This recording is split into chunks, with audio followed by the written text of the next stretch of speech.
நடிகை மாதுரி தமிழ் சினிமாவின் ஒரு அற்புதமான நடிகை.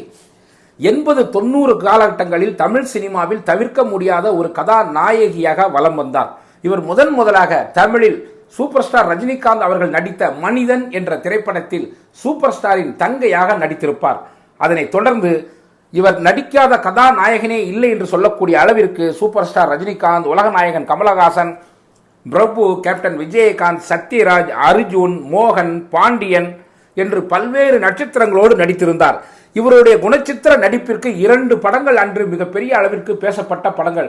ஒன்று சம்சாரம், அது மின்சாரம். மற்றொன்று பெண்மணி அவள் கண்மணி.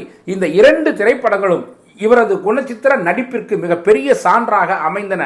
மாதுரி அவர்களை பொறுத்தவரை தமிழக கலாச்சாரத்தில் பிறந்தவர், மதுரையில் பிறந்தவர். அதனால் நமது கிராமத்தை சார்ந்த ஒரு பெண் எப்படி இருப்பாரோ அதே போன்று இருந்தார். அதனால் அன்றைய ரசிகர்கள் மாதுரியை கொண்டாடினார்கள். மாதுரியை பார்த்தால் தன் வீட்டு பிள்ளை போல் இருக்கின்றது என்று அன்றைக்கு சொல்லாத பெரியவர்களே இல்லை. மாதுரி அவர்கள் நடித்தது முதலில் மலையாளத்தில் வந்த பாவம் குரூரன் என்ற படத்தில் தான். அதனைத் தொடர்ந்து அவர் தமிழிலும் நடிக்க தொடங்கினார்.